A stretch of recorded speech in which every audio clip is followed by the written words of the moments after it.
Yeah. Recording in progress. Now we're gonna hit mute, right?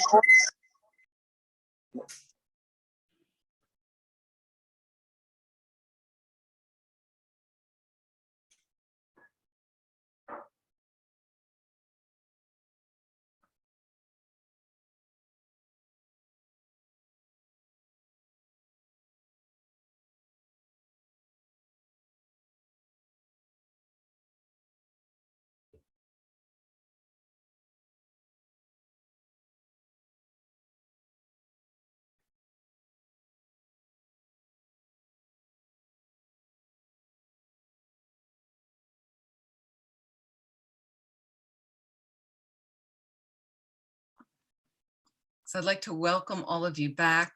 I want to say thank you so much for being here. And thank you again to Land of Medicine Buddha and Michael for hosting, Christina for setting this up, and everybody involved with the center. Thank you so much. Hope you're all well. I'd like to just start with our motivation and meditation. So find that comfortable position for your body.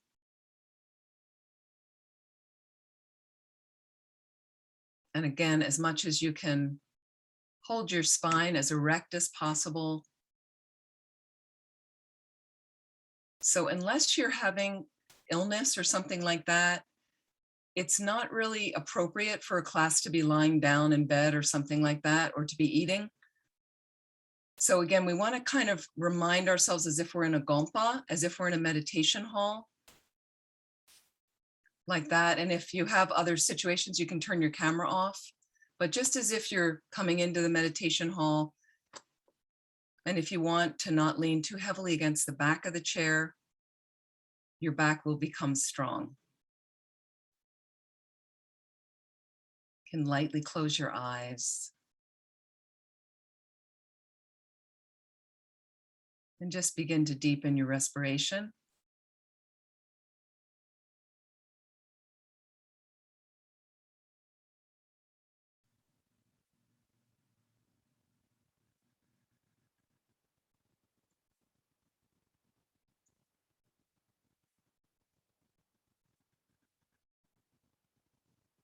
And just think, by reflecting a bit on death as we've done over these weeks,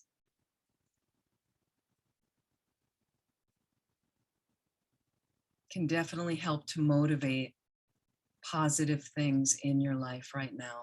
That's the real point. By getting those positive things activated, especially our Dharma practice, we can move on a path that will help us remove all of our suffering and change all of those negative tendencies in our mind to something more positive. And something so ultimately positive that we are then unlimited in our ability to help all living beings. Imagine that space.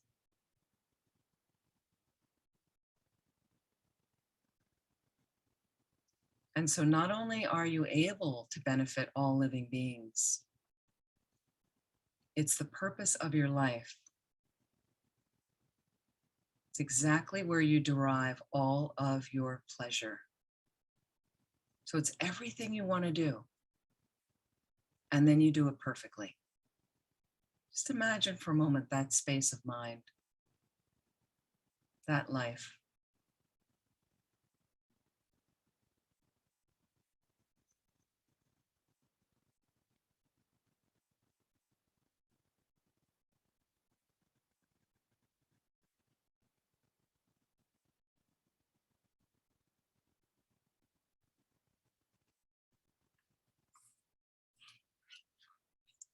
And I just want you to reflect for a moment on what we've covered as a very brief review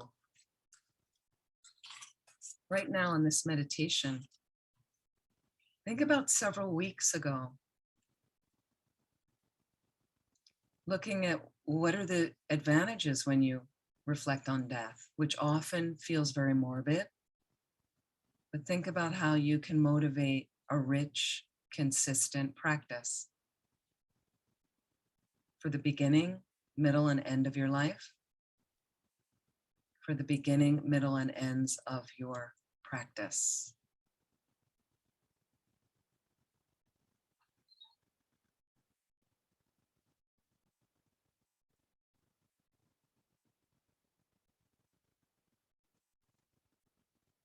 Imagine if you never think about death at all.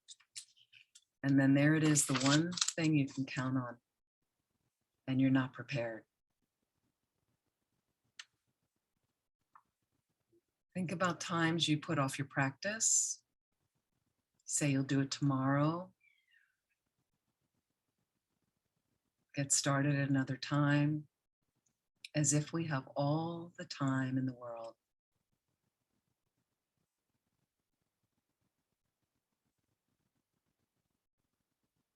How does that feel for your life?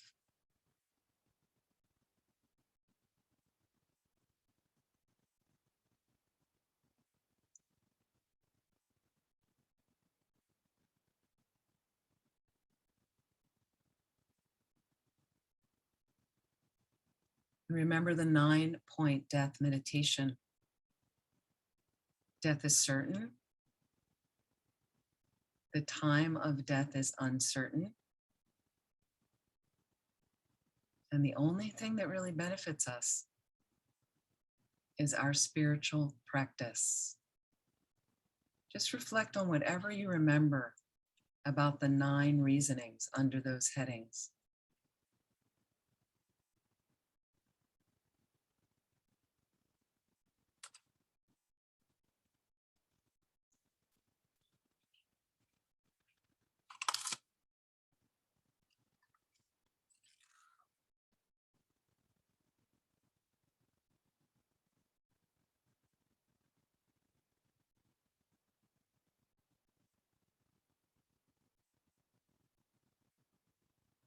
Think about if you're actively dying, and also using those 9 points to think that I have to practice. I have to do it now. And I want to do it well, because that's what will be there for me. That's what will sustain a peaceful death and a good rebirth.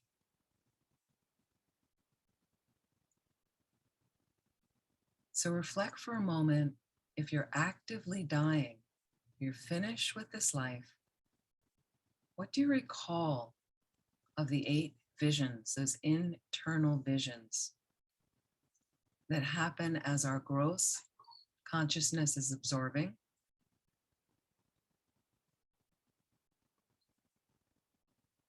As the subtle consciousness absorbs.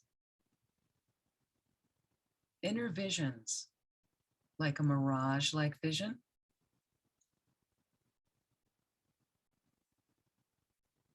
Elements in our body are dissolving, like the earth element,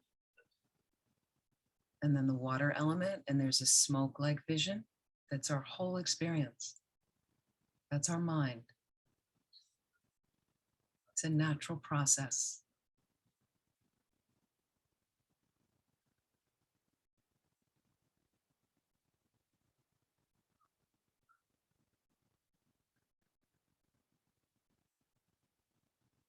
The fire element dissolves, and there's a spark-like vision, like fireflies in the night sky.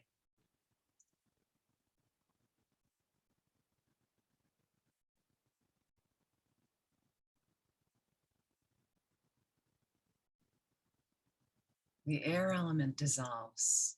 The gross consciousness is now dissolving.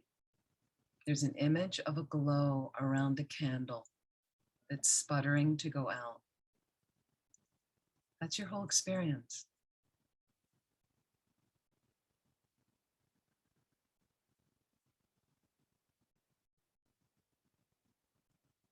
And the more subtle consciousness dissolves, moving toward the clear light, there's a white appearance, like a milky harvest moon over an open field.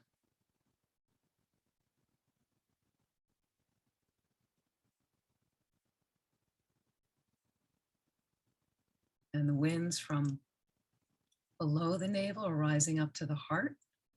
You get a red increase, like a brilliant magenta orange sunset. That's your mind. It's your entire experience.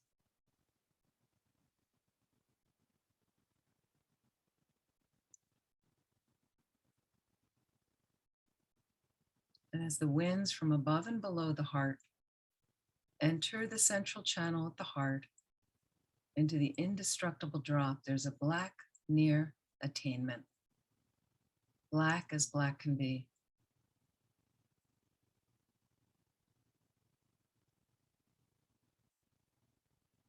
And then the clear light dawns.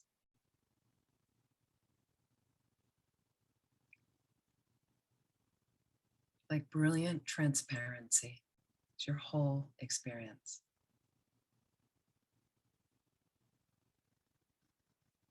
Most subtle mind.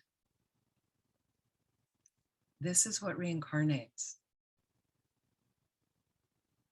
So this mounted on the most subtle wind will leave this form when the indestructible drop opens, releasing that entity into a bardo and into an in-between state where you search for your next rebirth based on the karmic seeds, karmic imprints in that most subtle mind. Once you find that connection, the visions will reverse, mind going from most subtle to gross, where conception will take place and the development starts all over again, with most subtle mind and its karmic imprints dictating how that body will form, how that life will be. Time after time after time. Natural sequence.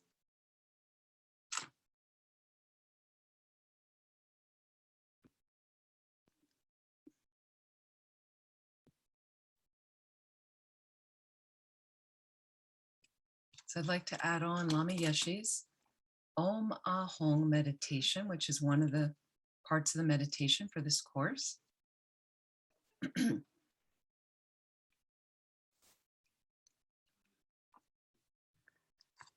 So as you're sitting there with your eyes closed, visualize a white Om, the syllable O-M, just radiant light at the center of your brain.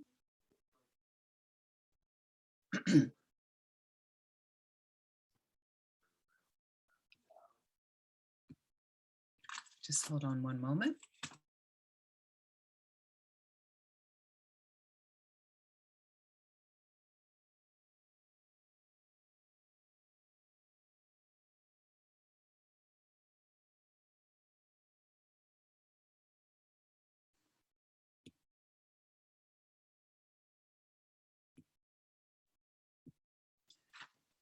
So once again, in a sense, the center of your brain, imagine a radiant white Om, the letters O-M standing upright.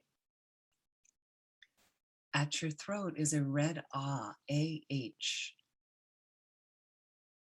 At the heart, a blue Hung, H-U-M.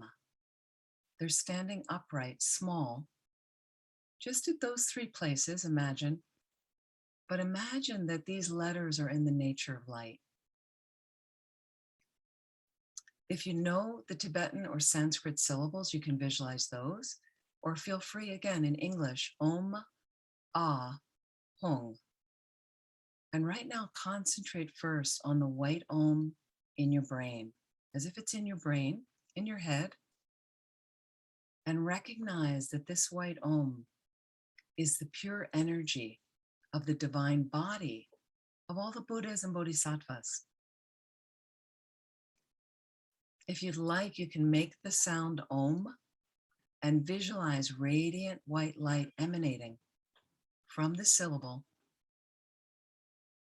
Imagine it going down that central channel So in the center of your head, there's a central channel, goes up to the crown and then down more towards the spine.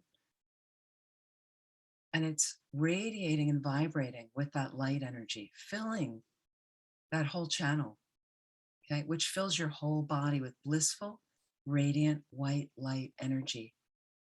And as you do this, imagine all conceptions and impure energy of your body are completely cleansed and purified. So again, please visualize your entire body from head to toe is completely full of this blissful, radiant white light energy as you're making this sound Om. So try for 1 or 2 minutes. This is purification of the body.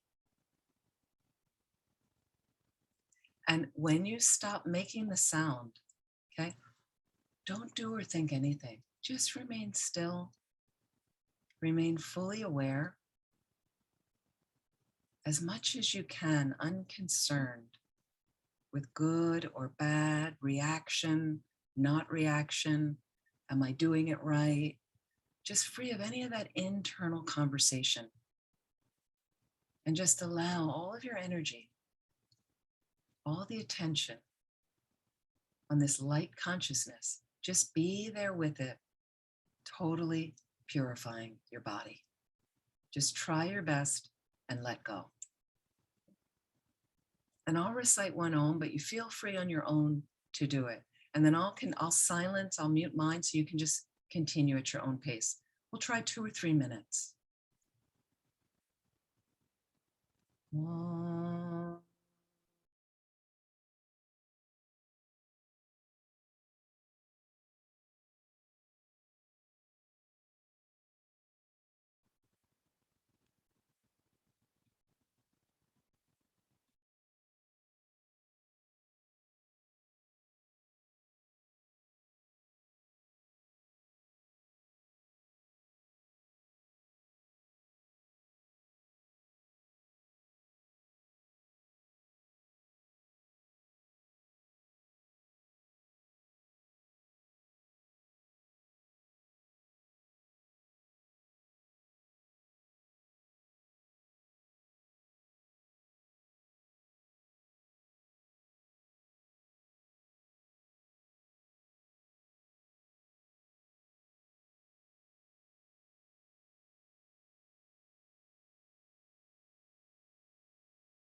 The next is purification of the speech. Let's concentrate now on the red Ah, the letters AH at your throat, at the throat energy center, the chakra at the throat. Okay? And this red Ah is like the sun at sunset. And recognize that this red Ah is the pure speech of all the Buddhas and Bodhisattvas. Pure speech.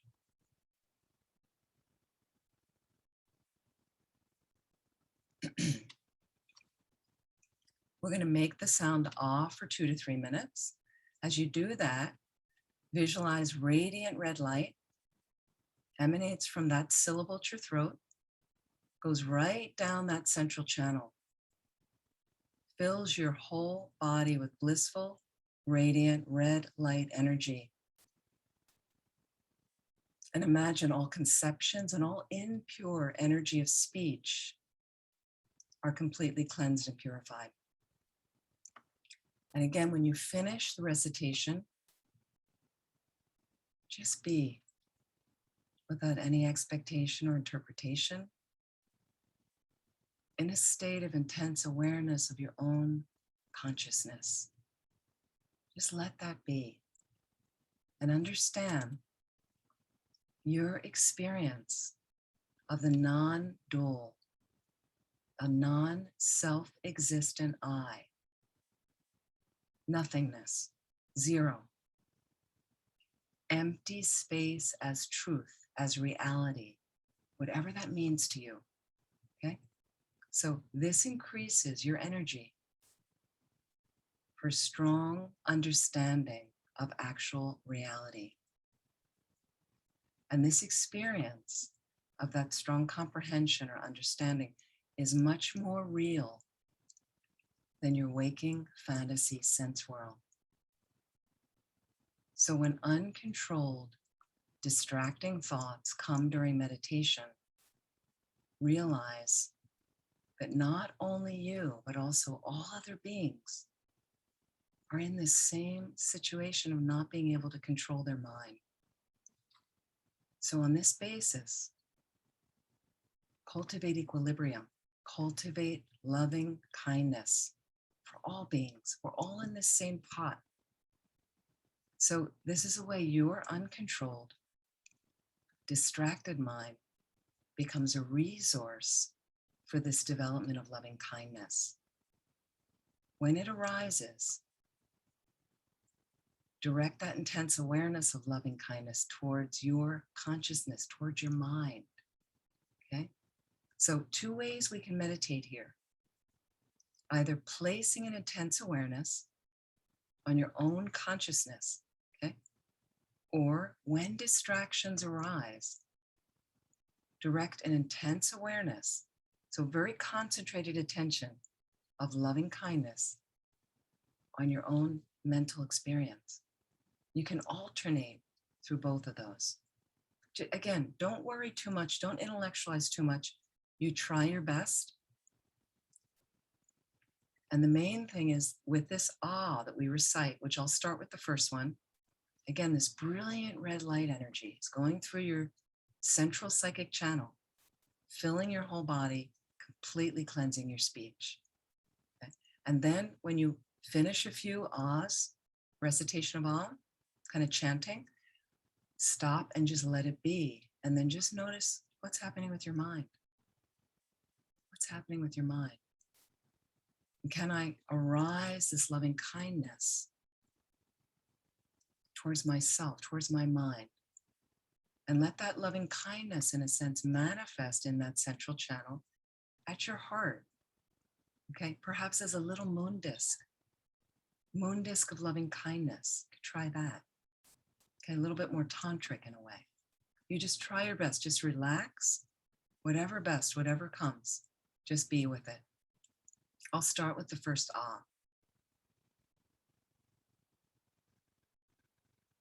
So visualizing that at your throat, at that throat chakra. Let it radiate.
So this leads to purification of the mind. Please visualize now at your heart on that little moon disk. Just imagine a small little moon lying flat. The center of the heart chakra, that energy center at the heart, stands a radiant blue hung, H-U-M, standing upright. Again, in the nature of light. And recognize this blue hung as the non-dual wisdom of all the Buddhas and Bodhisattvas. Whatever understanding you have of non-dual wisdom, your heart is pure, cool, and calm, opened by the radiant light of the moon and the hung. And the hung stands right in the middle of that moon disk. Infinite blue light radiates from the hung. And imagine now all small thinking, close-mindedness, narrow thoughts disappear. All indecisive minds disappear. All obsessed minds disappear. All ruminating minds disappear. Imagine this radiant blue light from the moon and the hung fills your entire body, and that your whole body feels blissful. Filled with light, there's no room for fanatical dualistic concepts. And at the same time, make the sound hung for 2 or 3 minutes.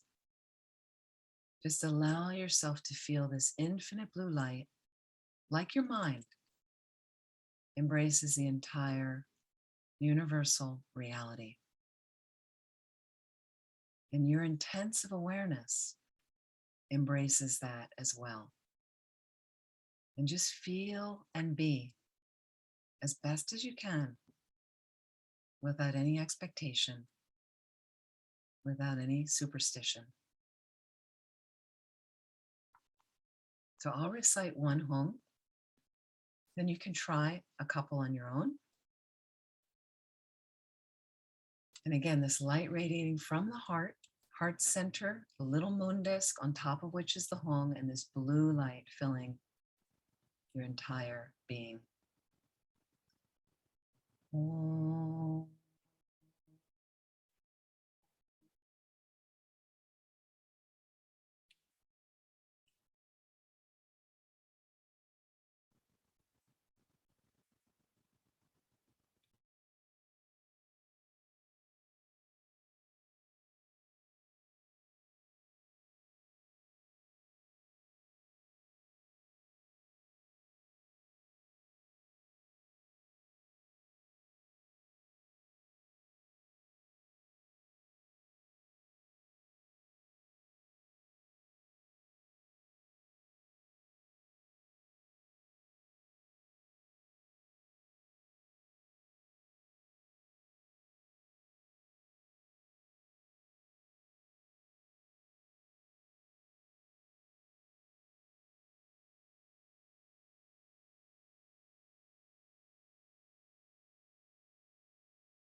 So again, just to remind ourselves about these experiences we hear of, called wisdom and method.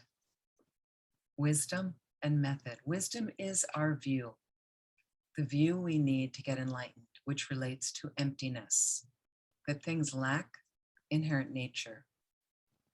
Method is our skillful means of the good heart, bodhicitta, that Sanskrit term for enlightened attitude. So what Lama Yeshe mentions is the wisdom experience is this intensive awareness of your own consciousness, a concentration, in a sense, on the emptiness of the mind. What happens is the method comes when you're trying to keep that concentration, but you get distracted. And then as a result of getting distracted, you realize how distracted all beings are. So we use that then to generate loving kindness towards them. Everybody's mucking around the same way, lost, distracted, scattered. So instead of getting upset with people, why don't we practice generating compassion and loving kindness? That's what our planet needs. That's what creates harmony on the planet. So when we get distracted in meditation, we can use it as a resource to generate loving kindness. And then when you get free of distraction again and feel more concentrated, stay with the experience of wisdom, that emptiness of yourself, the emptiness of the mind. Okay? Even if the mind is ruminating and obsessive, that mind doesn't really exist. It doesn't exist at all. So again, in summary, when your concentration is good, place your attention on wisdom, intensive awareness of your own consciousness. When you're distracted, generate loving kindness. So recitation, this particular meditation of Om, Ah, Hong, okay, this mantra is very useful. And since we're often too busy to recite long mantras, you can recite this short one. And we're going to do a few of those recitations now. And that represents all other mantras. Okay, in particular, when you say Om, intensive awareness is energized and your consciousness awakens within you. So again, the purpose of meditation is to awaken us from deep sleep of ignorance, to awaken us to universal reality, not our normal fanatical reality with superstition and hallucination. So mantra touches a much wider, deeper reality, which is why it's useful. So let's recite all syllables together. And now that we've had a little bit of experience of the white Om in our head, the red Ah in our throat, the blue Hung in our heart, generating this radiant energy, wisdom, and compassion, we can recite those three syllables together many times to generate that experience.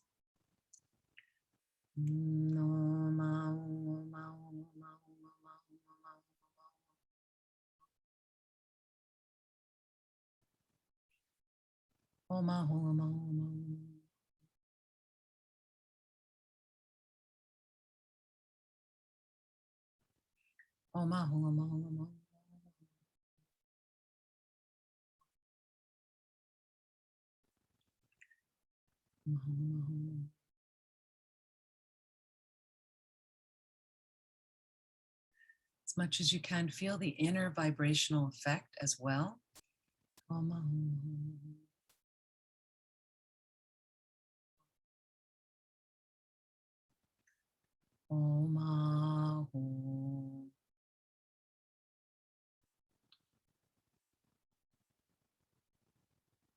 Just stay there for a moment and let go.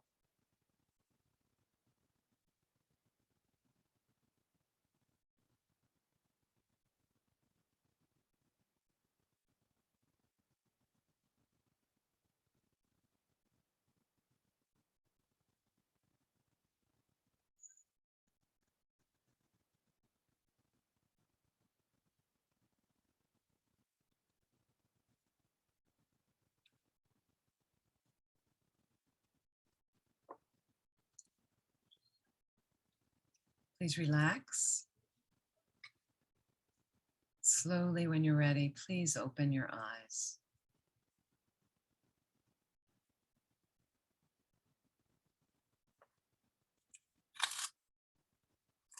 Just be right back.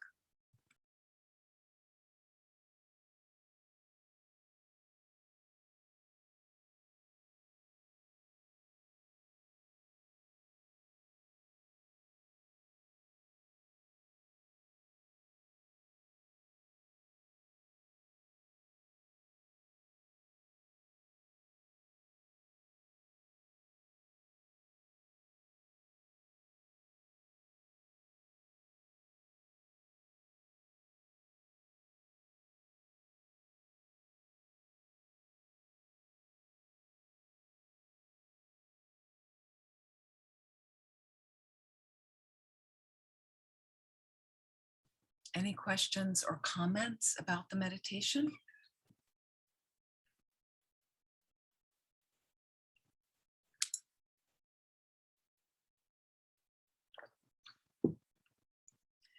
I'm just curious about any experiences.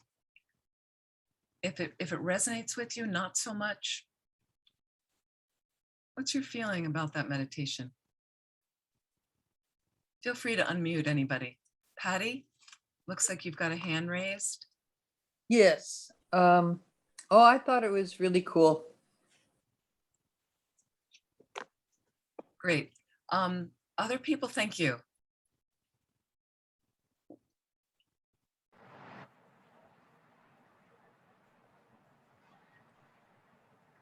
It's something I want to keep doing.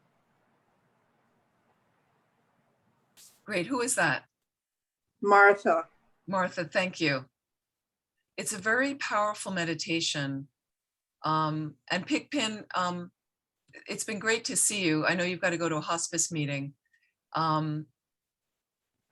Maybe she's left already. It's great to see you, yeah, from Malaysia. She does a lot of hospice work, so it's great to have her with us. This is a very powerful meditation that when you first encounter it, it feels like, oh, there's Pigpin, she's still there. Yeah. Anyway, it's lovely to have you with us, my dear. Thank you for all your wonderful work. Hope to see you soon. This meditation, when you actually do it, some people feel an inner resonance, and it's very, very powerful. And for some of us that don't want to do long mantras, you don't know what you just notice, and you can have those white, red, blue rays going through you different times. Very powerful. And it's also a very simple experience, a very simple meditation. So the thing is, when you do these meditations, if you're able to do them, 2 or 3 times a week in the beginning. So you're reading the page at first, not sure where to go. But if you're doing it regularly, consistently, you don't need the pages anymore. And you're kind of carrying it around with you wherever you are. So you might even find you're at a kind of tough business meeting, you're in traffic, you're in a situation with people you're not comfortable. I can a little bit just bring those syllables here, Om, Ah, Hong, which we visualize a lot with the Buddhas. And that's radiating through me anyway. And it just kind of wakes you up, can chill you out, and can just kind of soften all the other stories that are going that are negative, that are dual, creating like us and them, good and bad. I like these people. I don't like these people. I don't like what that person's saying. So it doesn't mean it erases what people say and that we're not going to react and it's about non-reacting, but responding. Can I then find a way to respond from a good place? We want to do this right now in life because that's what's going to be there at the death time for us.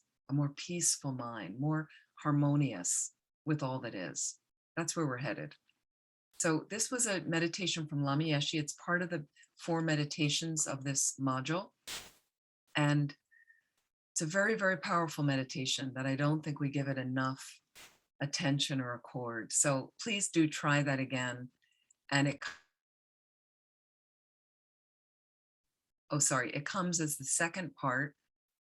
And let me just find the actual name of that meditation is it's meditation 4, the actual death process, and Lama Yeshe's Om Ah Hong meditation by Dr. Nick Rebush. So it's quite very, very helpful. Okay. What I'd like to go on with today, I want to talk about practical experiences in the death experience. And I also want to mention, a lot of people ask me, what do you use? What's a resource? What do you do? Okay. This is, How to Enjoy Death. I know it sounds like a funny title. Lama Zopa Rinpoche. Okay.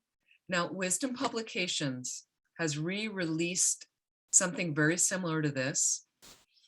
And this is something very telling. The FPMT has more materials on death than any other topic that I can find. Just, and this book has been released, re-released, and rewritten and re-edited. This is the one I use now, even though the wisdom one may have come out just after. This was edited by Venerable Rabina. This is 2016. The wisdom one may be 2019 or 2020, but it's very similar. And the reason I like this is the whole first half of it is advice for preparing for death and rebirth. So it's going to talk all about what happens, a lot of what I've covered in this course, how we go from one life to the next, practices to do. And then it's got lots of practices in the second half, because people say, what do I do? Somebody's sick. My mother's dying. So-and-so's on life support. What do I do? Everything's in here. But let me give you the main practices we tend to focus on to simplify. But again, if you want other practices in detail, they're in this book. Like a Bible, you can bring it, sit down next to somebody in the hospital, they're dying at your home, and you can start reading through sections. Now, again, let's not foist our Buddhist beliefs on people if they're not Buddhist and they don't want that. This is more for Buddhist practitioners or for yourself. You just want to do it for yourself in life so you can be familiarized with something fantastic. Okay. The main practices we tend to do, and the first thing I reach for when somebody says, so-and-so sick, can you come to the bedside? What should I do? Is medicine Buddha puja, or medicine Buddha practice. Medicine Buddha practice. It's in this book. Okay. But I also have a thin booklet, Medicine Buddha. I read it in English. Thank you, Michael, for posting the wisdom experience. Is that, sorry, what is that? Let me see the book that, How to Enjoy Death. Thank you. That's Michael's just posted in the chat. Okay. So Medicine Buddha practice, what it is you can read in English, and what you're doing is all these practices are set up similarly with a refuge and bodhicitta beginning. So we want to orient our mind in the best way. And we want to bring in the good heart, of course, the right motivation. Okay. But then there's things you read about offerings. And then what you're going to do is you read the names of the 7 medicine Buddhas. You read them repeated times. And they all have different qualities, and it lists the qualities. And then they all merge into Shakyamuni Buddha. But one by one, they're kind of piled up over the head of whoever you want to pray for, like going up like this, like a tower. Right? And you start with the Buddha on the top, and then each subsequent Buddha dissolves into the one below. You just visualize while you're reading, and it'll say, now this Buddha dissolves into the next one, and then you read the next one's name. So you do this, you're calling on this energy of kind of divine medicine. Please help. Medicine Buddha himself is lapis lazuli, like sapphire blue. The other ones are different colors. There's 7 of them, and then they all merge into Shakyamuni Buddha. So you want to, again, think Medicine Buddha is one with the Buddha, and you could think as a guru yoga practice is one with my particular guru or teacher. That's over top the crown, whoever you're praying for, or yourself, if you're sick. And those light rays, as you recite the mantras, descend into that person, and you just visualize healing, cleansing. If they've passed away, removal of suffering, only good rebirth, like over and over. So you can do that. And some people do it every day for 49 days. It's a close loved one. I did that for my parents, for different friends, like that. And again, you can, sometimes I visualize the Medicine Buddha over the whole planet. I think we need it right now, like that. So Medicine Buddha practice, number 1, fantastic. And to read the entire practice, if you want to read it slowly, honestly, is about an hour. So we're not talking like 6 hours or, my mother was in the hospital 7 months. Every time I was in the hospital with her, I would, and you can read quickly. It's not a problem to read quickly as long as you're clear and you're concentrated. For 45 minutes, I would just sit down and read. People, they'd come in, we need to do an x-ray, we need to do this. They got used to me being there doing this. And so what I would do is if I was near the end of the puja, sometimes I just say to the medical staff, could I just have 10 more minutes? And if it wasn't an emergency, and they said, sure, absolutely. And then other times, if I just started or I was in the middle, I would just stop wherever I was. No problem. I'd sit. They'd take my mother to another room. They take the blood. They do whatever they needed to do. and then they'd leave, and then I just start up wherever I was, like that. So perfectly fine to do like that. You want to relax, you have a good intention. Medicine Buddha Puja is fantastic. Okay. The other thing I really like, again, just I'm going to base it in these two prayers. There's an incredible dedication called the King of Prayers. The King of Prayers. Okay. It's also called the Prayer of Samantabhadra. Samantabhadra was an offering wizard. So that meant if he lit a candle, it was infinite candles that he was offering, infinite light offerings, infinite food, infinite things like that. So he would, so this prayer, when you read it, I can read it quickly in 10 minutes, but you might want to take 15 minutes to read it. So what you could do is do a Medicine Buddha practice and read the King of Prayers. To me, those are the two basics that anytime somebody's like, somebody just died, my dog just died, they're dying, what do I do? And these are in this book. So when you want to know what to do, get this book or get the latest wisdom one that has come out, very similar. And then you've got all the practices, all the different things. And again, if you have connection to a highly realized being, like Lama Zopa Rinpoche, the best would be to ask for advice, specific advice, because Rinpoche may have specific advice for that particular person who's dying or who just died, or if they're sick, like that. Now, other things you can do practically, you can request to have practices or pujas done at monasteries and nunneries. Kopan Nunnery is a fantastic place. There's about 400 nuns, and I really find them incredibly powerful. So you can request practices to be done at the monastery, Kopan Monastery, but more often I've been requesting them at the nunnery. And if you happen to be over there, you can actually participate with them, which they love because they get all these requests from benefactors, but they never meet the benefactors. So I requested some pujas for people that were sick and dying, and then I was there with them and do them. They do these pujas at like 5 or 5:30 in the morning. It's part of like being a monastic. And so some people have requested me individually, can you do this puja for somebody, you know, and then generally at Kopan, now it's all online. So they actually have the amount that you, like it used to be you'd make an offering, but now they just tell you how much it costs for you. And basically that would offer tea and breakfast for the nun, you know, for the nuns and all of them, or you can request what you want to offer. You can always offer, you know, additional or things like that, whatever you want to do. If you want to post a link, Michael, to the King of Prayers, that would be fantastic. So this is, for me, the King of Prayers. Also, what I want to mention is the King of Prayers is a fantastic dedication prayer, period.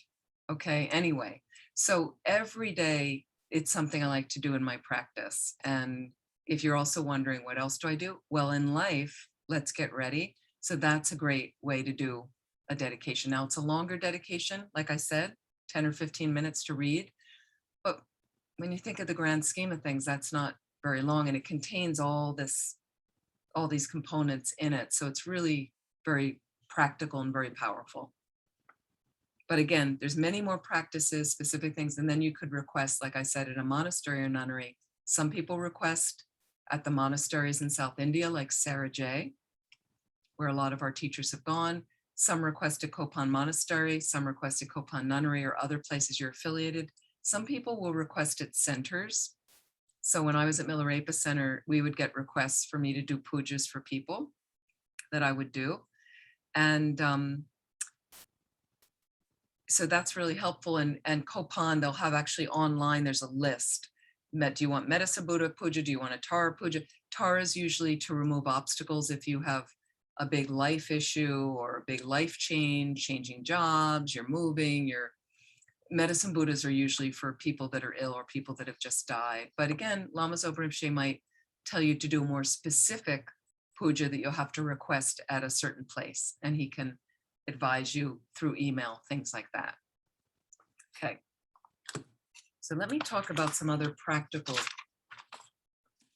things. And again, just to refresh, is we did talk last week, 2 weeks ago, about Christine Longacre's 4 tasks of living and dying. And that's where we left off. Just as a review from her book, Facing Death and Finding Hope, she talks about understanding and transforming suffering, which is really the Buddhist path, okay, which is coming to terms with problems and suffering, first on a smaller level. Then we're going to be more experienced on a deeper, more extensive level. If we can cope with the small issues first, we're going to be better practice to cope with the larger issues. Number 2, making a connection, healing relationships and letting go. We talked about that. Number 3, cultivating a spiritual practice. Number 4, finding meaning in life. So I talked a little bit to you last week. How's it going with your finding meaning? Everybody pretty clear on that?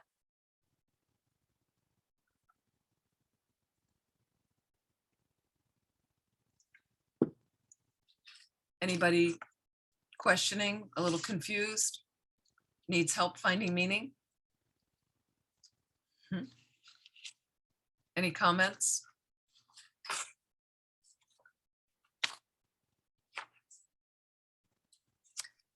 So Venerable Amy, it's Yeah. Jane. I'm sorry to be checking in late. I was on the road.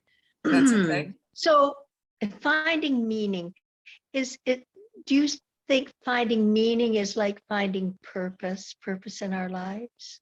Yes, Purpose, because, I think they're Yeah. related, definitely. okay, thank you. Sure. Thanks. And I just have a question for you in general, all of you. So I'm just curious now, and this is a way you can get a little sense, just reflect on, like right now, and we're talking about dealing, okay, so Christine Longacre talks about dealing with suffering, transforming suffering, understanding suffering. How do you normally respond when problems arise for you? Do you ever think about that? Like when you get a cold, when you have pain in your body, when you lose something,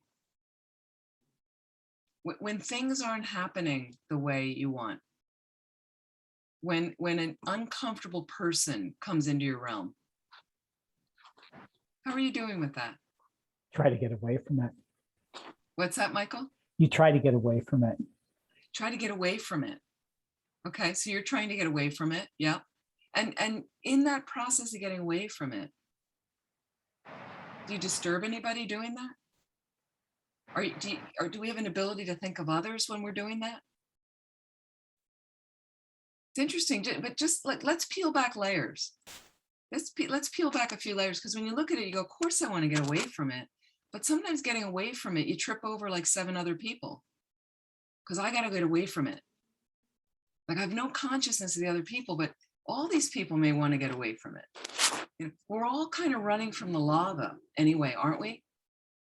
So when you're running from the lava, like everybody's running from the lava, what if I like reach out and help somebody else? But we're so self-focused, a lot of people.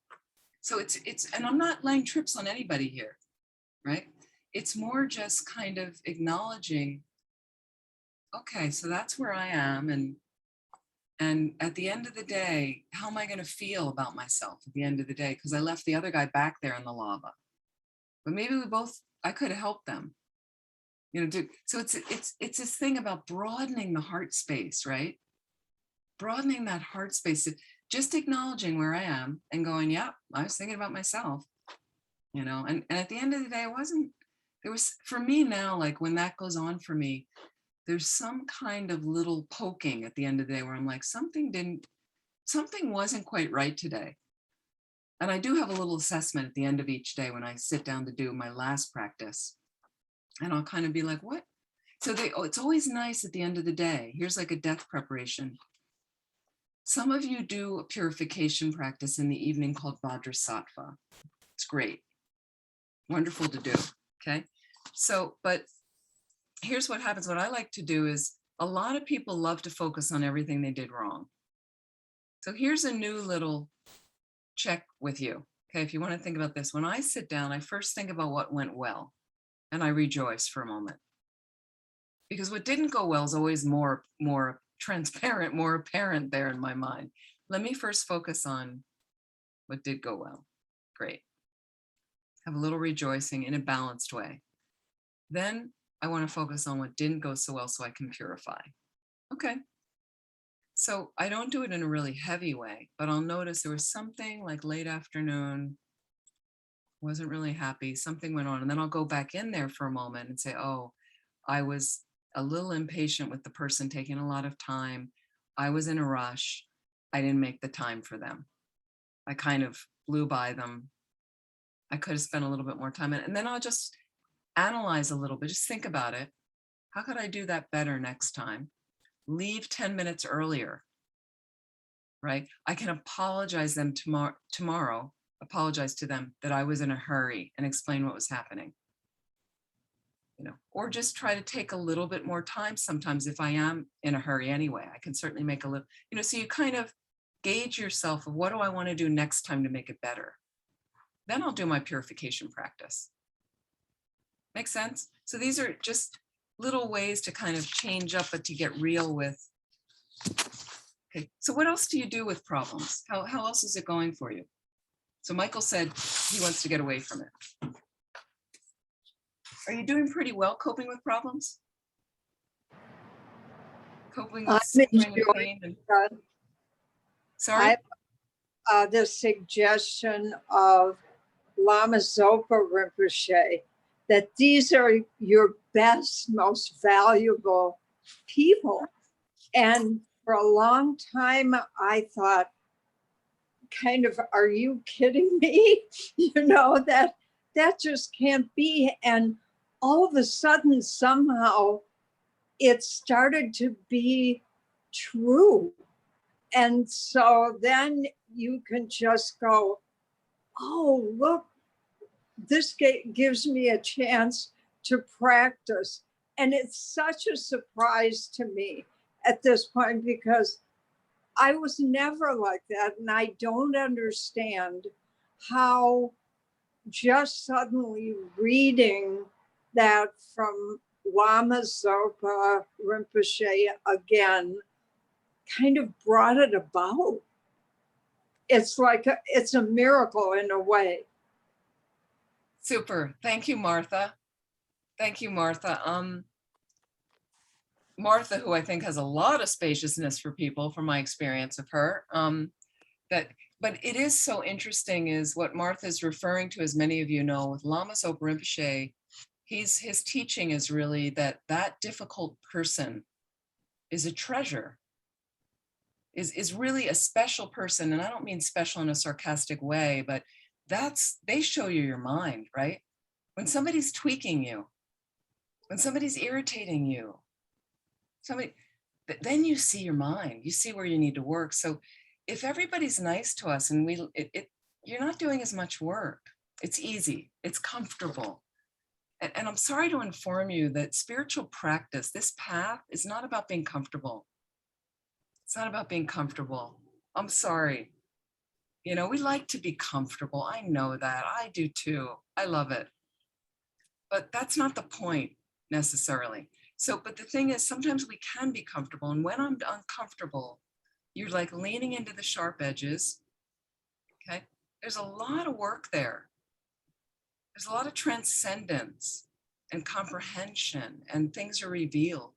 So when that difficult person comes along, you know, you can learn to have it be grace. We're like, oh, wow, now I have some practice to do. Thank you so much. You can really get to that place where you feel that way. Okay? And then what happens is, if you're uncomfortable a lot on the spiritual path from doing this work and doing it in the face of difficult people, and I know I have friends that are asking for problems now because they see the transformation. They see the transformation.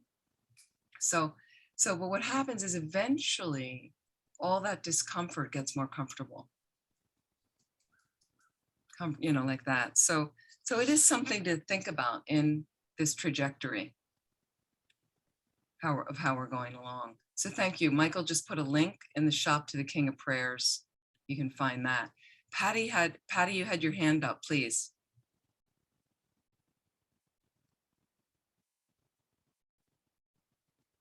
Patty, can you unmute? Let's see. Oh, yeah, I think you were asking what were doing lately to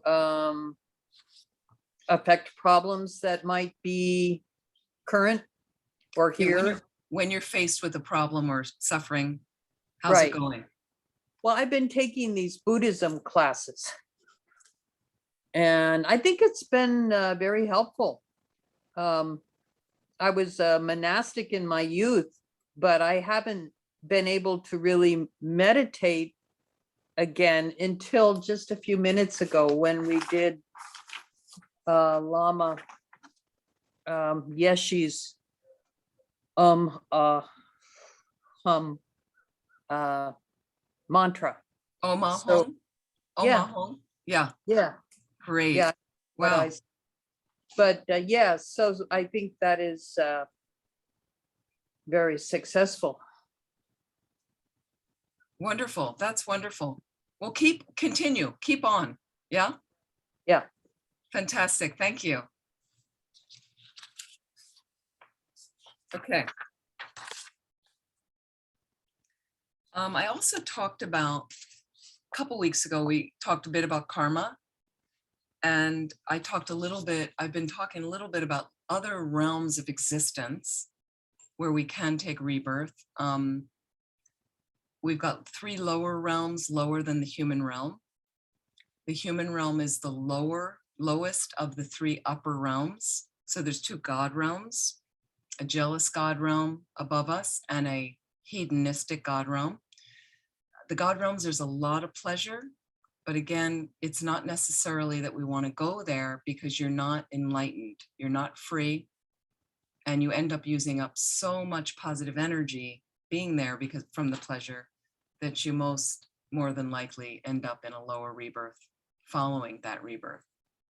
So the lower realms, again, the animal realm is at the peak of the lower realms, dominated with a lot of laziness and hunger and things like that, and ignorance, confusion. The next realm down is called hungry ghost or preta realm, preta in Sanskrit, also known as craving spirit.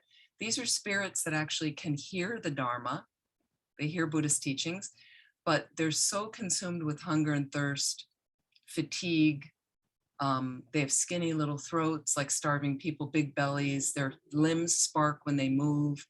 They're completely consumed with trying to get a tiny morsel of food like that they don't really have time to practice Dharma because of the suffering that they go through. This is created by intense grasping, dissatisfaction like that. The lowest realm are the hell realms. And again, Buddhism has a variety of hell realms, from the burning hot to the freezing cold, dominated or caused by intense things like sadistic killing and things like that. You're not in these realms forever. They're temporary. You're simply in these realms by whatever caused you, whatever cause is in your mind that created that existence. In those lower realm existences, because you're suffering, you purify. And the more and more you purify, you end up coming out to a less suffering realm or experience. The human realm is said to be optimum for enlightenment because you have a balance of leisure and suffering. So the suffering motivates you to want to practice and change and transform your mind. And the leisure affords you the time to do that. So right now we have everything. We also have a Buddha who manifested 26 years ago that not only taught the Dharma, he taught the entire path, including Tantra. That doesn't happen in every world system. So the next Buddha that's supposed to come is called Maitreya, which means loving kindness. He will manifest, he will teach, but he won't teach Tantra. So you won't have the quickest path to enlightenment like that. So right now we have everything, every perfect condition. So please, let's use it as meaningfully, as wisely as we can. So let me talk about other practical aspects to get ready for death. And I also want to ask people, can I get a few highlights before we close? If you care, I would like a few highlights from your bucket lists? Anybody would like to share? Now, again, this bucket list was, there's things you may want to accomplish before you die, or see or do. Okay, that's your standard bucket list. Here's a second bucket list, was what qualities would you like to develop in yourself before you die? Anybody write anything down? What would you like to share?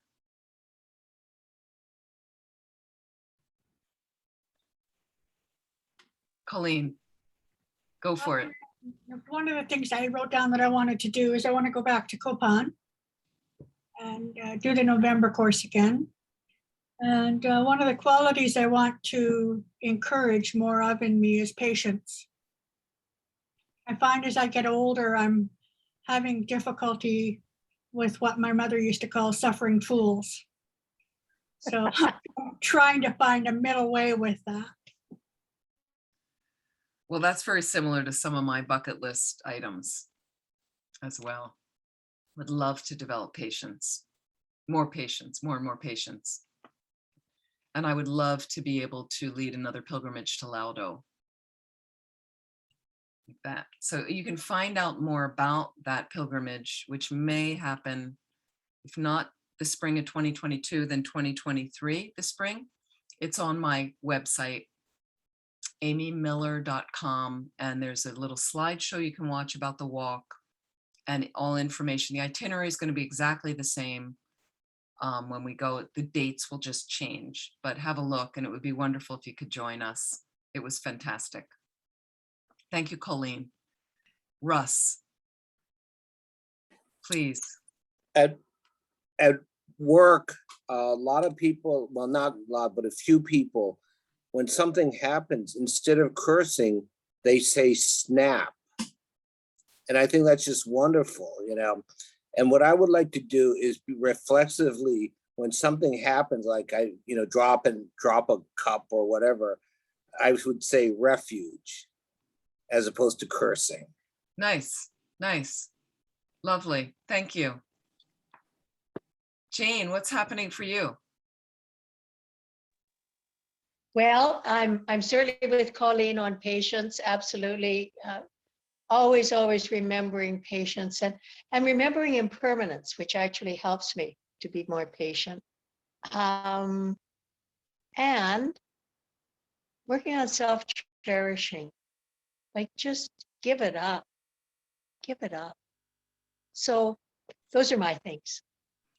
Thank you. That's on my list as well, to, you know, abandon my self-cherishing, transform it somehow. That's a big one. Anybody else care to comment? Please, Martha. Now we can see you. Great. Yeah, my meditation chair has the light in back of it, so I was sitting in that. But I would like to do at least work on one or two of the 10 powers in the King of Prayers, especially constantly positive energy and all-pervading love. Those, Yes, all-pervading love. Fantastic. yeah. Beautiful. Wonderful. This is great. This is what we're going to do, right? This is our life. We're all going to do these things. Beautiful. Well, thank you so much for those that contributed. And let me go into some practical things. And just as a general list, I just want to, people always say, what are other things I can do? Here's just in general, related to what we're talking about now. Okay. Just general things to get ready for death. You can practice mindfulness meditation and other meditations. So getting a meditation practice together, fantastic. Wonderful way to get ready. Meditation on emptiness is another path, another thing. Learn about it, read simpler books, get to classes on emptiness, get some understanding, ask your questions, learn how to meditate effectively on emptiness, then study the more in-depth books. Like that, really incredibly beneficial for your mind. Unbelievable. for your life, for future lives, okay? Practice loving kindness, learn loving kindness meditation, reading books on loving kindness, developing bodhicitta, all of that, fantastic path. How about living ethically? I think most of us are doing it, but maybe we could do a little fine tuning like that. And sometimes I add living ethically, which for me kind of subsumes like, you know, kind of ecological, a nicer, like thinking about the planet when I can, like nothing's perfect. You know, I still buy plastic bottles at times, plastic containers, and I'm trying to figure out a better way to do that. But you try your best. Studying, getting to classes and studying, taking refuge if you haven't done that already, learning what that's about, learning purification practices and starting to engage with those, learning Tonglen meditation, trying to do that at times can be fantastic. Maybe you get instructions on POA. So POA, P-H-O-W-A, POA is transference of consciousness. And what that is for people that are skilled at it, and you first get a teaching on it, and then you practice it. It's actually something that's quick to attain. But when you do attain it, where you have certain signs, like some substance at the top of your crown, like that, then you have certain commitments to do, like that. And so, but if you do attain it, then when somebody dies, you can practice POA on them. And sometimes teachers, gurus, lamas do that for people to make sure their consciousness can go to a better rebirth if they have the karma for that to happen. So that's something you could learn as well. Some people have asked me questions about that. Reciting mantras, learning certain deity practices, doing some retreats, all of those things are fantastic. Okay, but another thing we might want to do is to get our paperwork ready. Okay, some of you may be familiar with a document like this. This is called 5 wishes. Okay, 5 wishes. This is like a living will. The wishes are, for instance, the person I want to make care decisions for me when I can't. Okay, the kind of medical treatment I want or don't want. How comfortable I want to be. How I want people to treat me, and what I want my loved ones to know. This is very specific. It's legal in most states, but you may need to get it notarized with witnesses. Make it a legal document. Attach it to your will, last will and testament. If you don't have that yet, do one. And the reason is, if you don't have a will, your loved ones, whoever's left behind that's going to take care of your stuff, it may end up in probate court for a year, dealing with trying to get your bank account closed. And it's a hassle. The more you do of this kind of work and get all your papers ready, the easier it is for everybody around you. Please do the work, believe me, because some of it wasn't done for my parents. Clean out your closets now. I'm doing it for my parents. It's exhausting. I'm really tired of it. So get that stuff done.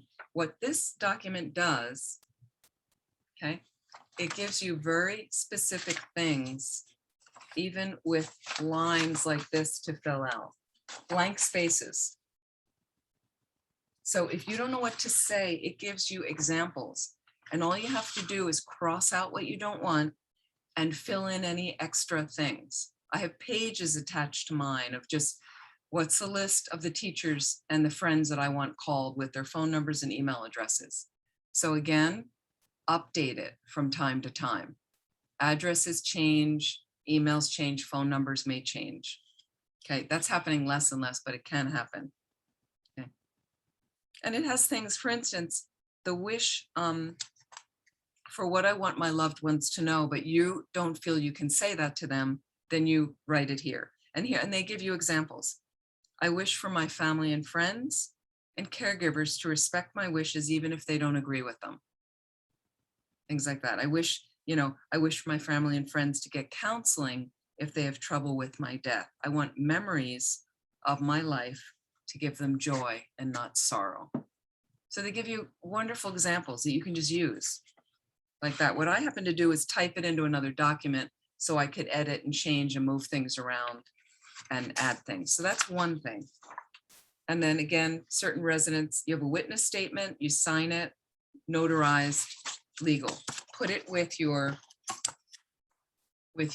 last will and testament, and then and then there's a lot of papers. So then you might have a power of attorney. Okay. And that's a legal document, once again, of who can deal with your bank account, your finances. Again, find people you trust, find people ideally that live near you, or make an agreement. So for instance, my niece, my brother who live near me are going to deal with that kind of stuff. But then they said to me, we're not Buddhists, we don't know what to do. So they have 3 phone numbers, 3 people they call. They actually have 1 person they could call, and that person will call 3 other people. They've all agreed. They would fly in. And then all of my documents, all of my prayers have been recited. They're on memory sticks. It's in this envelope with all the documents, right? There's 3 copies of all that, plus a copy on my computer. So what happens is all they need to do is call these people. They fly in, they hand them the documents, and everything's there. All my copies of my prayers are there. But if they don't want to deal with that, all they need to do is easily download it, put it in my computer. It's already in my computer, plug me in, and I'm on my way, right? So again, you may want to do your prayers. And the reason I did it is the way I like to do it. So I can pause where I wanted to meditate. I have reminders in there. It's up to you. Yes, it's taken me time to do it. I did a lot of it during the pandemic because I've been wanting to do it and wanting to update my materials. So it's a huge relief for my mind.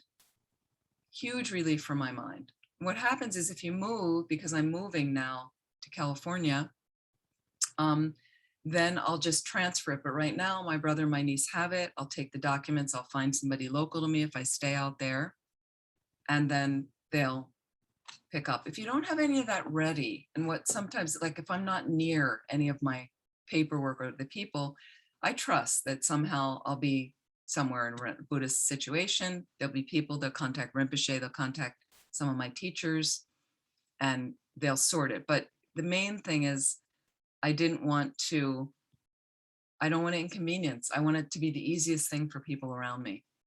So if not, at least tell some people. If you don't have paperwork yet, tell some people some basics of what you want.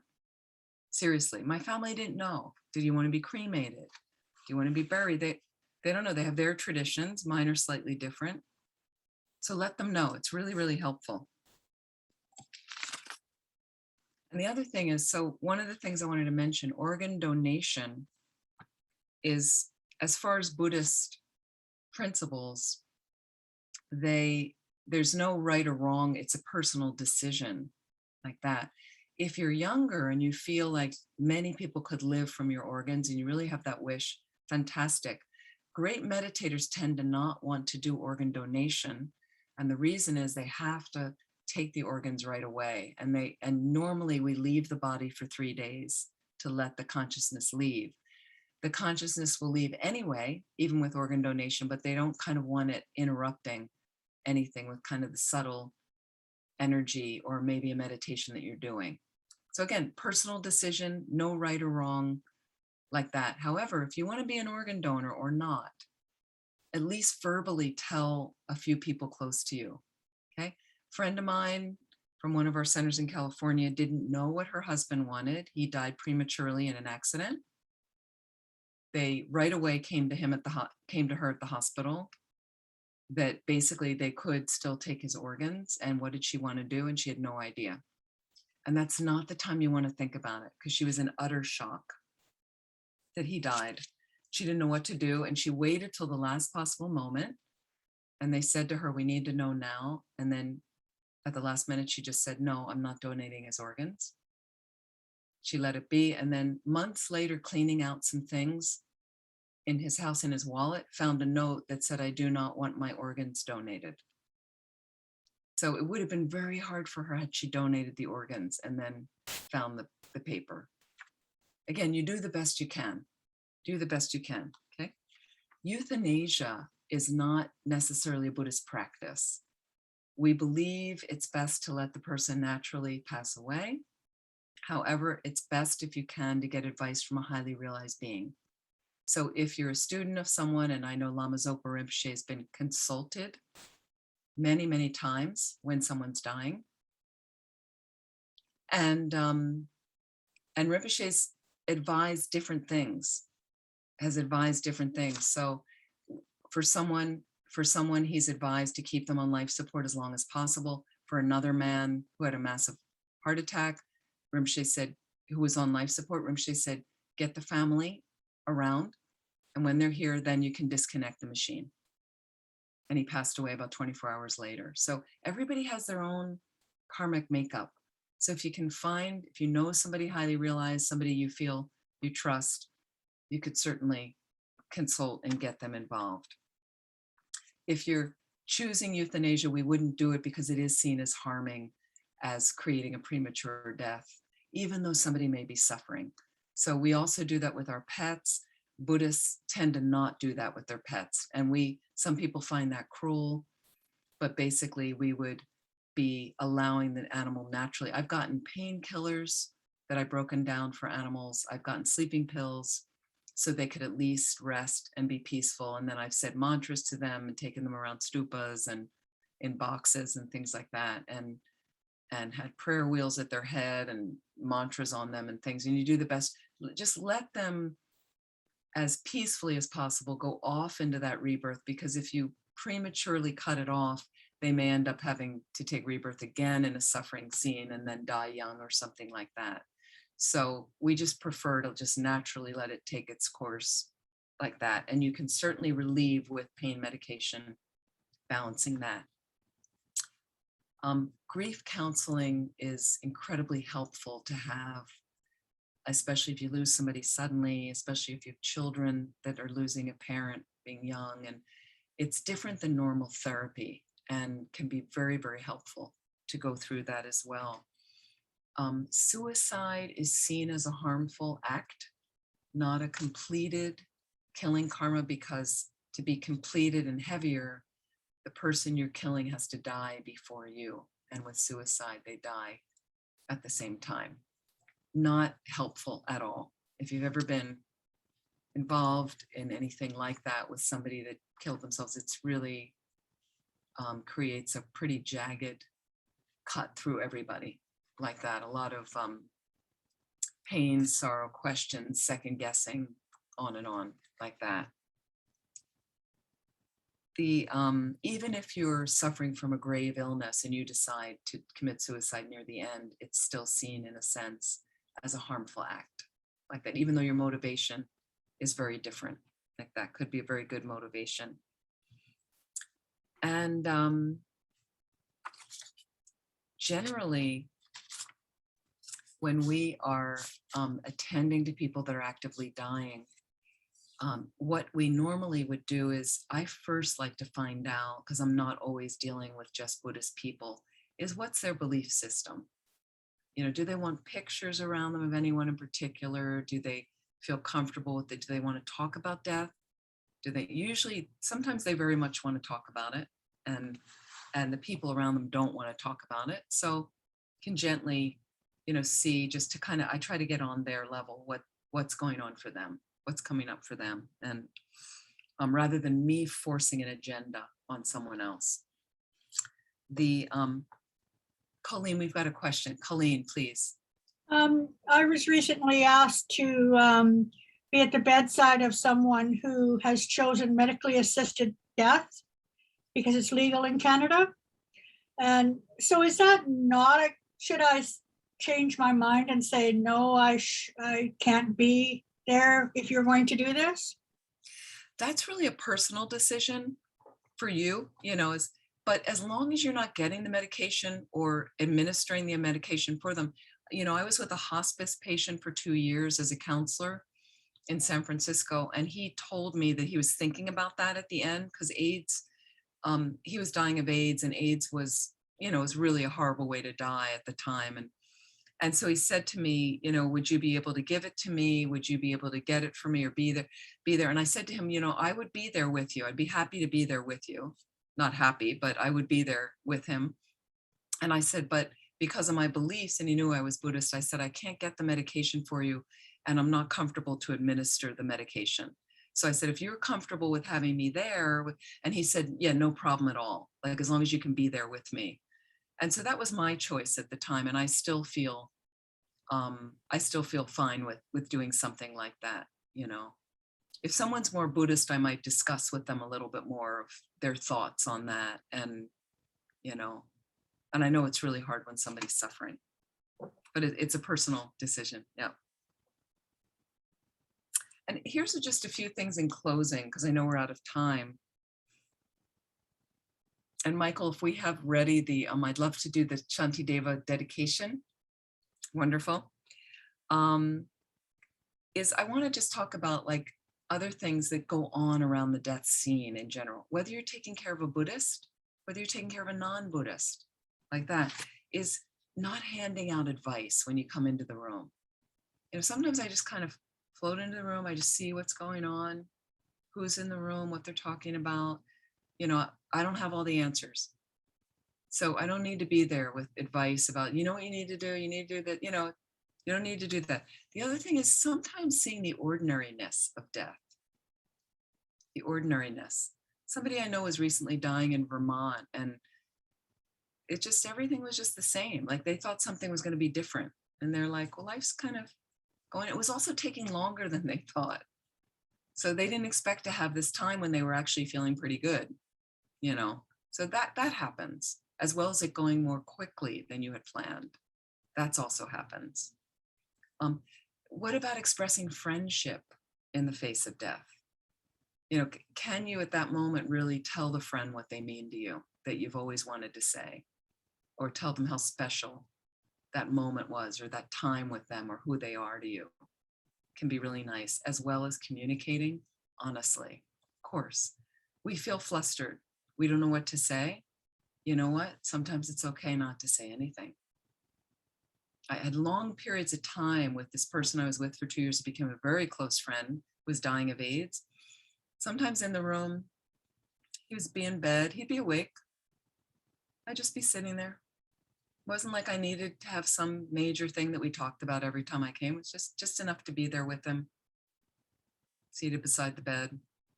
Then he'd suddenly start talking about something. Okay. We'd say a couple sentences, he'd stop. That's okay. We're so afraid of the silences. We're so afraid of the stillness, right? There's magic there in those moments. You don't need to fill every moment.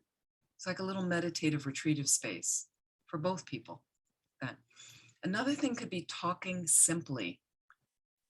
People are leaving this world, so they're not, you know, so very simple. You know, I don't have to scream at them like they're deaf, but just sometimes a little more slowly, especially people who've had stroke recoverers, people with neurological things. They're there. If you just speak slowly, they will catch up and follow. It just may take more time. So it's a great patience builder as well. Here's another thing. Please don't freak out. You know, there may be an emergency in the room, and everybody, and there's some, you know, and you have a relative that screams, you have one that bursts out in tears in the corner. You can be the ground, the still ground for everybody. You don't need to freak out. Just be that presence. That another part is dealing with the pain and suffering. It can be tremendously difficult, dealing with the pain and suffering. So again, if you're dealing with it normally in your own life, then when I'm meeting it in the face of death, I've practiced. So I'm more experienced with this now, of how it goes. When you're dealing with extensive, tremendous pain and suffering that you cannot relieve, you cannot fix it, just being with it the first time will make it easier the next time, when you're dealing with somebody else that's in a lot of pain and suffering that you can't fix. Another one is allowing chaos. There were times in my mother's room in the hospital oh my God, in the middle, the x-ray person came in, then nutritionist came, then the doctor had to come check this, another doctor had to come check that. And then there'd be like all these people just frenetically, and I'd just be sitting on the side, watching the circus for a moment, just, allowing it. That's what it's like sometimes. And then it would settle down. If I was there later in the evening with her, peace and stillness was in the room, nothing happening, because all the shifts go home. Most of them are working in the daytime. There's also the politics of dying, dealing with that. Okay. Teams of healthcare professionals that are not coordinating, maybe dealing with ones that are coordinating, dealing with mixed medications that are not being coordinated. Hospital rules. You want to get a certain medicine approved because you heard that it can do this for somebody in a coma. So there needs to be, the ethics committee is going to get involved with that one. How long is it going to take to, so there can be politics and a lot of things like that. Here's the last thing I'll mention. Maintaining a sense of humor. Maintaining a sense of humor, okay? Can be challenging at times, but it's there. It's there. A couple stories that just come in closing. A dear friend of mine, his brother died of AIDS in the 80s in New York. And his mother, who lived on Long Island, had a very strong Long Island, New York accent. And this is just a standard housewife who finds out by her son's illness that her son was gay. That's when she finds out, so the whole family's rocked. The parents are divorced, with remarried, many kids with different, and they all come together at his bedside. And he wanted his mother to read kind of some new age books like Stephen Levine, and Merging with the Light, and God bless, his mother read those books for him. This is her son, and she's leaning over his bed, and he's basically had been in a coma for like a day and a half, not communicating, and of course, and this is what my friend said, absolutely happened. And she's leaning over him and she's saying, Stephen, go to the light, with this heavy New York accent. And sure enough, he opens his eyes. My friend said he slightly raised his head, and he said, I'm trying, Mom, I'm trying. So things like that happen. They seriously happen. And there is humor.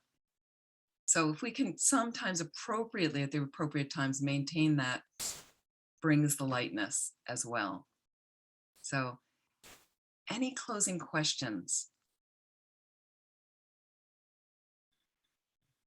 And I know we could go on for another week with this. There's so much material. There's so many things. And I just hope it's been helpful to at least give you some breath of what is possible. How can we manage like that? And what I'd like to do in closing, and I just want to check right now before we part, anybody here interested, and I know Christina was interested at one point, in completing the course so we can get you the proper follow-up for that. Does anybody want to finish, do the readings, do a retreat day, anything like that? Michael? Okay. Anybody else? We're going to count into that fold because we'll get you information on that if you want to do that. Preston, great. And Michael, if you can make a note to give Kim info on the class recordings, that would be great. And Yeah, Michael's that's Christine about that and a number of times. So I'll keep Yes. working. Yeah, she's working on that, I know. So it just be patient. It may take some time. Russ, are you wanting to complete? Okay, super. Michael, can you make a note?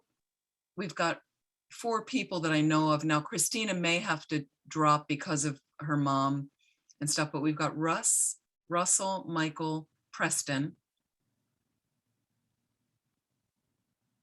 And I would think everyone in the course could have option once we know, can get an option of the recording. So that would be great. And they should have Venerable Amy. a list of that. Venerable, I'd love to do a retreat day. I've done all the readings. I'm not sure what else is important. Yeah, all you need to do is you need to do the readings. You Yes, need to do the meditations, which would be each meditation 3 to 4 times in 1 week. So, you can finish it after. You don't need to, but at least 3 or 4 times per meditation. just to get used to that, and do all the readings. And then the retreat, we'll have a retreat day, which may be like a couple hours in the morning, couple hours afternoon, to do these meditations slowly. And then what I'll do in that retreat day is do some assessment questions with you, to have like ask you a question and have you present it as if I know nothing about this topic. So you're teaching me. It's a great way to check your knowledge, frankly. It's a great way to practice teaching, and it's very relaxed. So, don't feel, okay, Pickpin wants to do the retreat. So Michael, please add to the list. Jane as well would be great. So we'll have a nice little group. And if there's a Colleen, wonderful. Thank you. And Thank you, just see, and if Venerable. you think about it later and you decide, send Land of Medicine Buddha or Michael a message. Andrea looks like she's interested. Just send them a message saying, and then what we'll do is we'll figure out when we can schedule that. I'm hoping soon, or maybe like late September when I land in California, which will be easier. And then I'll be there. And then, so that way you actually have a month to just review the materials, get all the readings done. You can finish it all. It's nice to kind of finish it by the retreat. And Kim as well wants to do the retreat. Wonderful.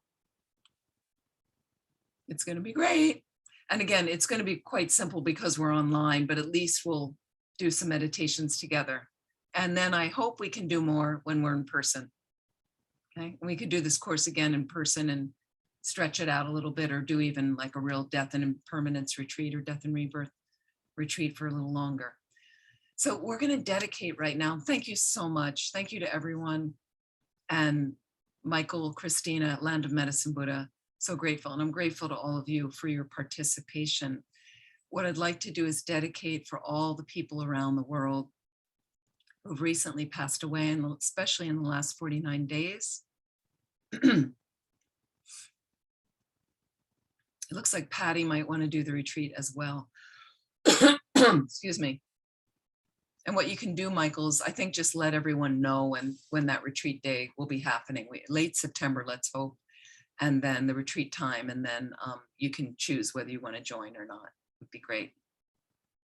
And let's dedicate for all these beings to immediately take a good rebirth, to get enlightened, to benefit all.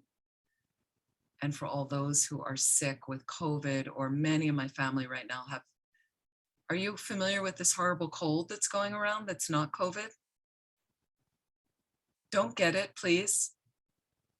It's like worse than COVID. I mean, my sister, brother, my nephew, my sister-in-law, they've been sick as dogs. And some of them are living in the house with me, and I'm really hoping I don't get sick because it's nasty. So for all of these people that have been sick, mental, physical, whatever, with anything, may they be healed instantly. And may there be more harmony in the planet, especially for all the people in Afghanistan, in Haiti, in New Orleans, all the places that are struggling right now. May they find an ease of all of their pain and suffering instantly. So can we read Master Shantideva's prayer, and let's send this out to the universe. Thank you so much, Michael. Can you make it a little bit bigger, if possible?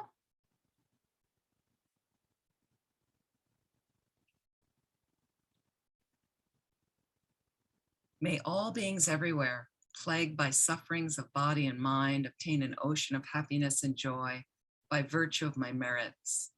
May no living creature suffer, commit evil, or ever fall ill.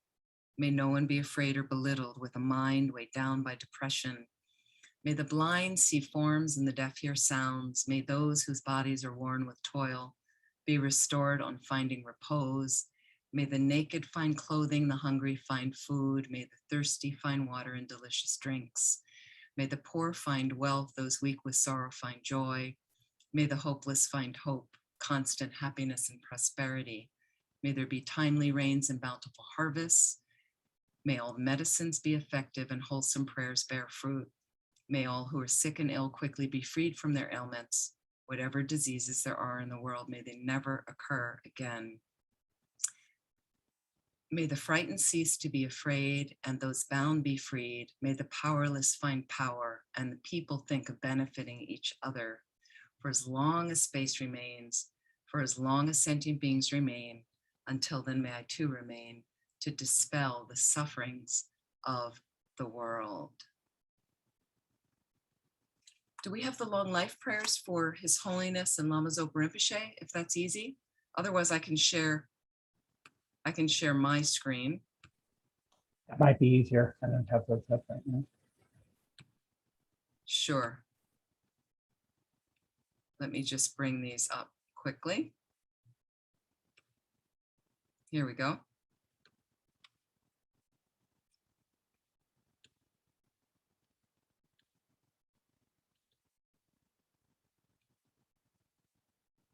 We'll just read this dedication. Janju Senjo Rinpoche, Mage Panam Ge Yorchik, Ke Banyam Ba Me Ba Yi, Gone Gondu Bewarsho. However many sick sentient beings there are, may they quickly be freed from all sicknesses. May all the sicknesses without exception of transmigratory beings never occur again. This special meditation, dedication, and emptiness, due to all the past, present, and future merits collected by me, the numberless Buddhas, numberless sentient beings, which are completely empty of existing from their own side, may I, who am completely empty of existing from my own side, achieve the state of full enlightenment, which is completely empty of existing from its own side, and lead all sentient beings who are completely empty of existing from their own side to that state which is completely empty of existing from its own side by myself alone, who am completely empty of existing from my own side. And this is a condensed King of Prayers. I fully dedicate all these virtues to be able to train just like the hero Manjushri, who knows reality, and just like Samanta Bhadra as well. For His Holiness the Dalai Lama, the wish-granting, wish-fulfilling jewel, source of every single benefit and happiness in this world, to the incomparably kind Tenzin Gyatso I beseech, may all your holy wishes be spontaneously fulfilled. For Lama Zopa Rinpoche, you who uphold the subduer's moral way, who serve as the bountiful bearer of all, sustaining, preserving, and spreading Manjunath's victorious doctrine, who masterfully accomplished magnificent prayers honoring the three sublime ones, Savior of myself and others, your disciples, please, please live long.